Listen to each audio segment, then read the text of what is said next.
Segera download Quran Tadabbur, dia meraih tafsir kebaikan. dalam genggaman Contoh, Anda. bulan Ramadan adalah bulan Al-Quran.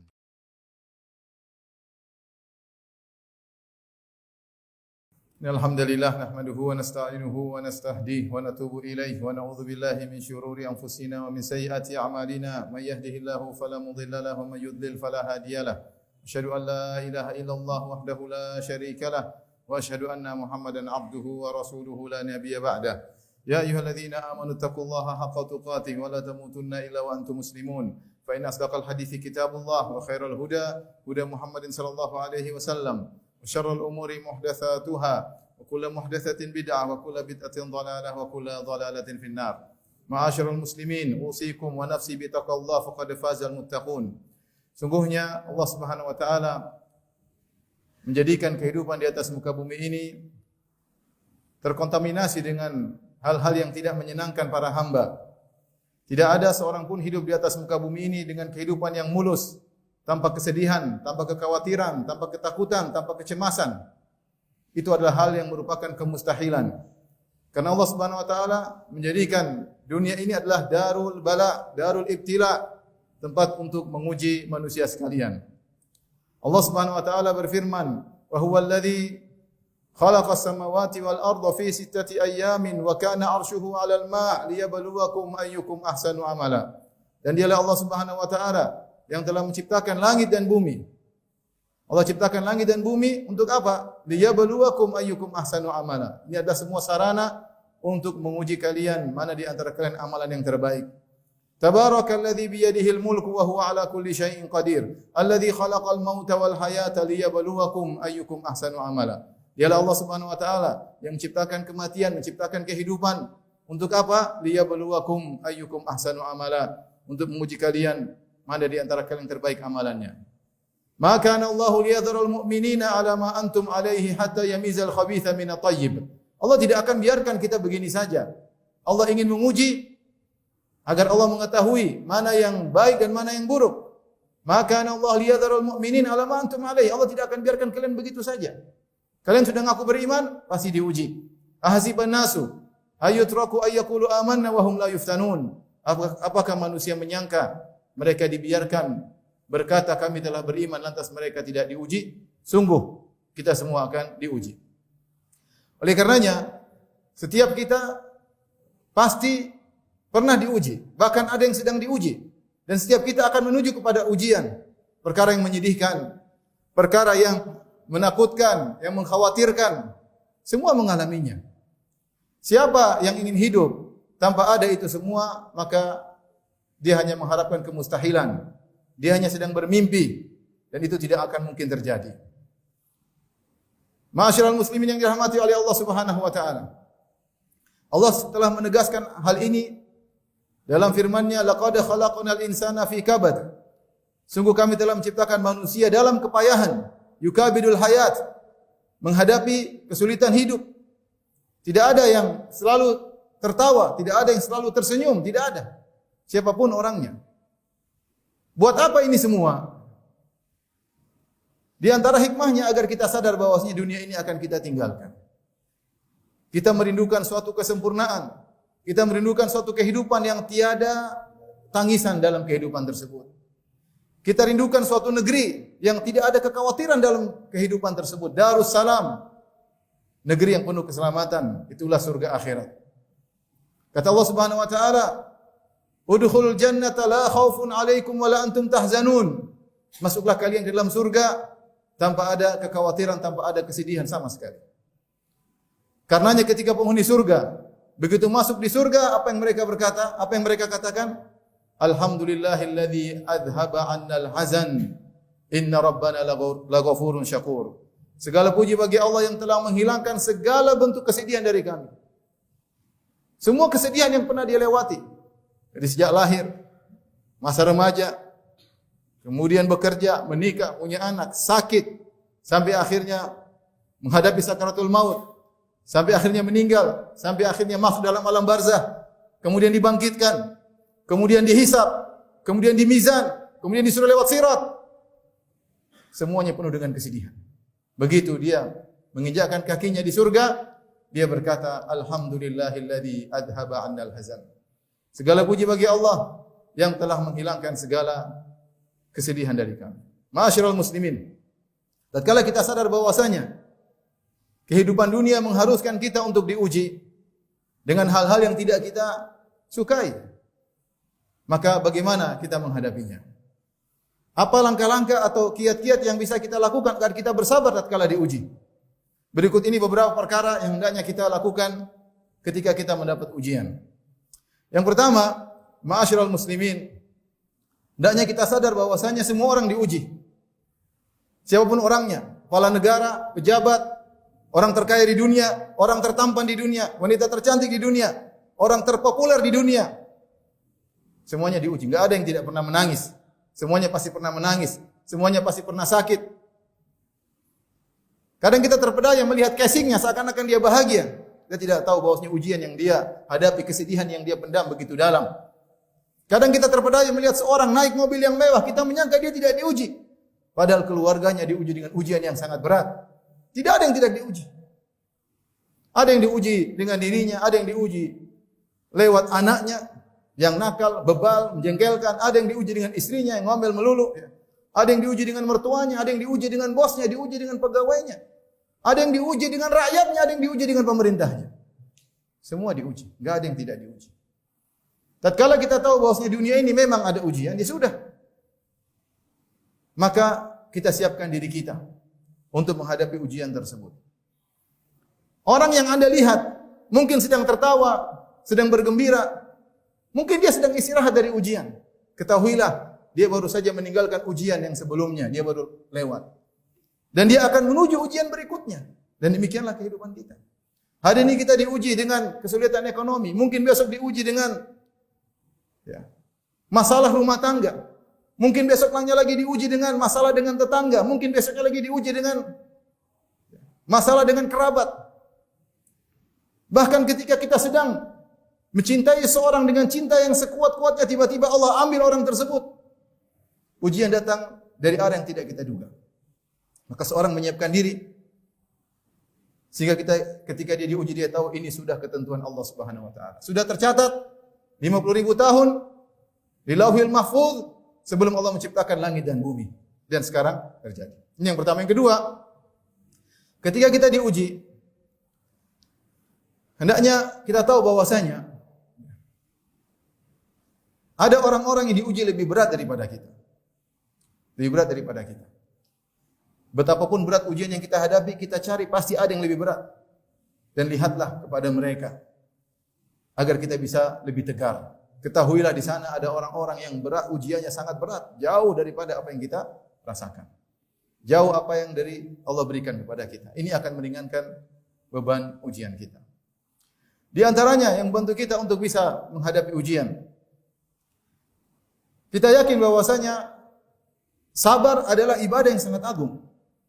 Pahalanya sangat besar. Dalil akan hal ini sangat banyak. Makanya kalau saya boleh katakan bahwasanya sabar adalah cara praktis untuk membuat seorang naik ke surga yang sangat tinggi. Cara praktis. Bisa jadi seorang diuji dengan sesaat, mungkin sehari, mungkin seminggu. Tapi dia meraih pahala yang sangat besar yang mungkin tidak dia raih bertahun-tahun dalam ibadahnya. Allah Subhanahu wa taala berfirman, "Innama yuwaffas sabiruna ajrahum bighairi hisab." Sungguhnya Allah memberi ganjaran kepada orang-orang yang bersabar tanpa hisab.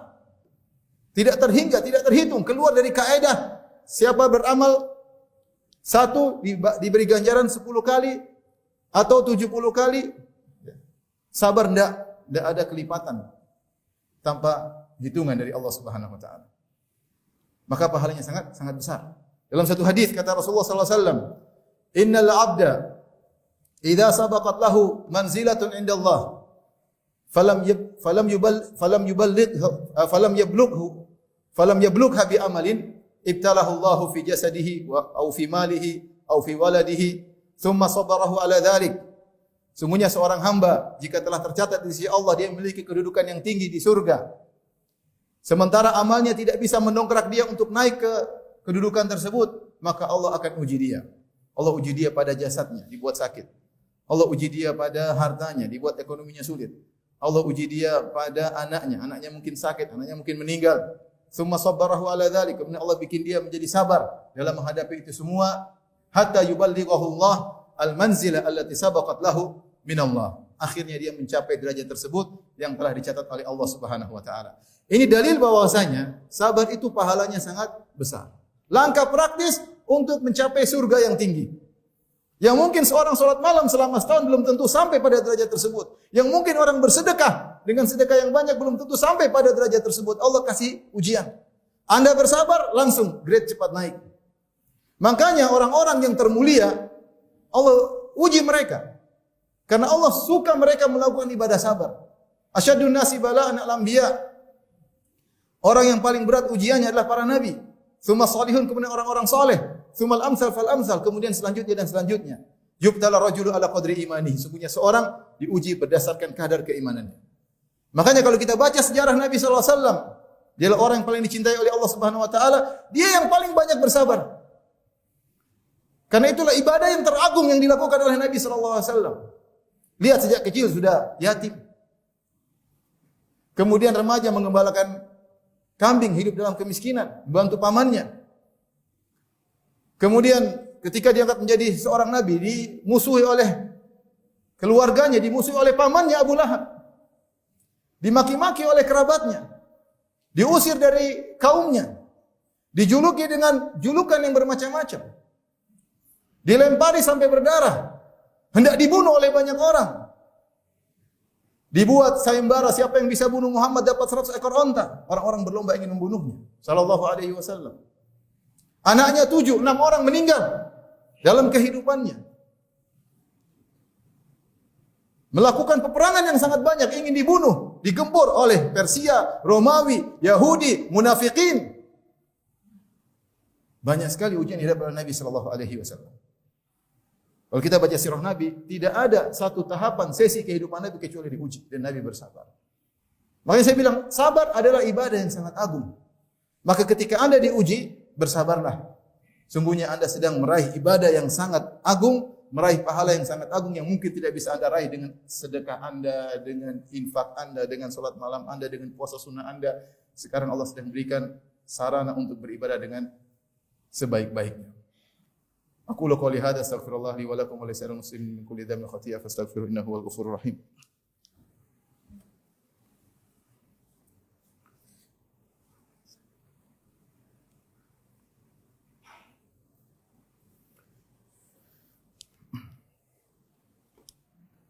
Alhamdulillahi ala ihsani wa syukru lahu ala taufiqihi wa amtinani. Asyhadu an la ilaha illallah wahdahu la syarika lahu ta'ziman li sya'nihi wa asyhadu anna Muhammadan abduhu wa rasuluhu da'ila ridwanihi.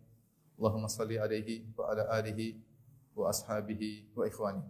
Ma'asyiral muslimin, di antara hal yang membantu kita untuk bisa bersabar, ya, ketahuilah bahwasanya ya, ketika Anda sedang bersabar, hadirkanlah dalam hati Anda bahwasanya sabar itulah takwa di surga nanti.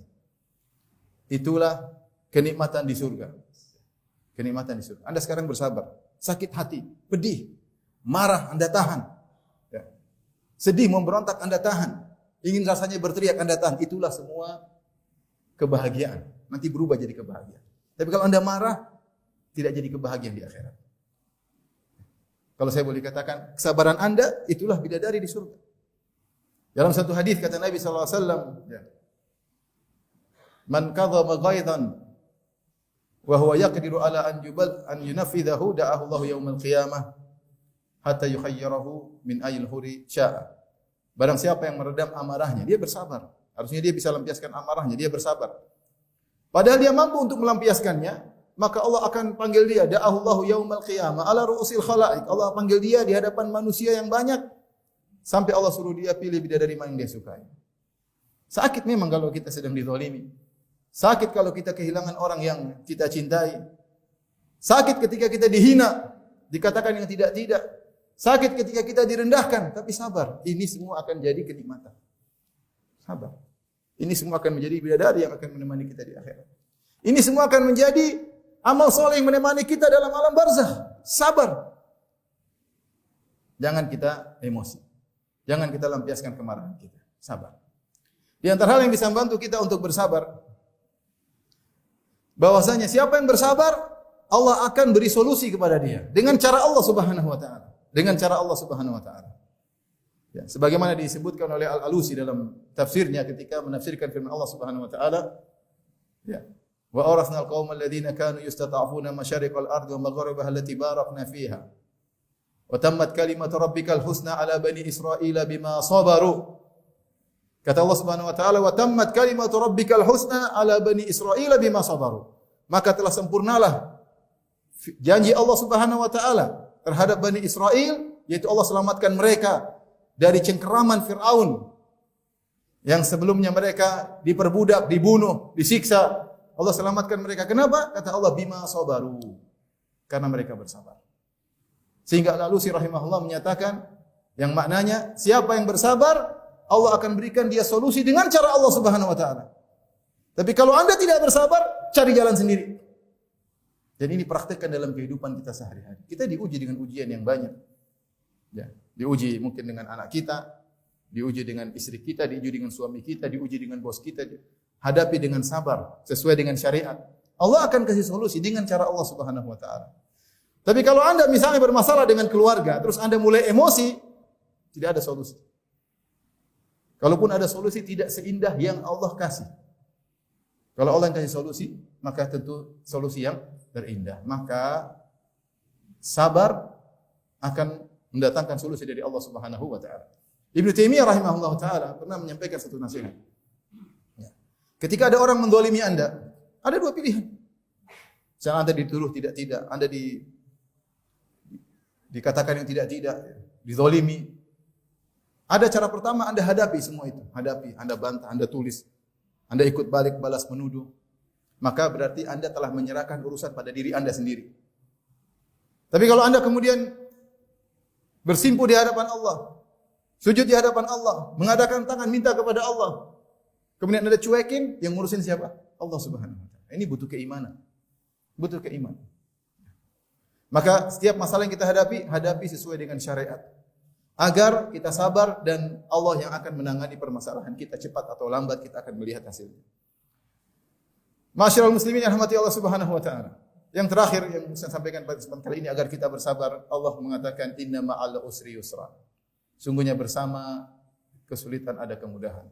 Inna ma'al usri yusra. Sungguhnya bersama kesulitan ada kemudahan. Setiap kita menghadapi kesulitan, tengoklah kondisi kita, pasti ada kemudahan bersama dengan kesulitan tersebut. Sebagai contoh misalnya seorang, dia mungkin naik mobil bersama keluarganya, tahu-tahu terjadi kecelakaan. Ya mungkin mobilnya rusak, tapi dia lihat dirinya masih selamat, alhamdulillah ada kemudahan. Anaknya masih selamat, istrinya masih selamat ya. Atau mungkin terkena musibah di keluarganya, ternyata ada yang meninggal. Ada kemudahan di sekitarnya, alhamdulillah. Mungkin anaknya saja yang meninggal, istrinya tidak. Mungkin orang tuanya saja yang meninggal, sementara anak istrinya tidak. Lihat pada sisi-sisi yang lain.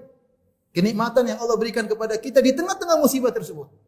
Itu adalah kemudahan yang Allah berikan kepada kita. Dan itu langkah awal untuk kita bisa menghadapi musibah yang Allah sedang berikan kepada kita.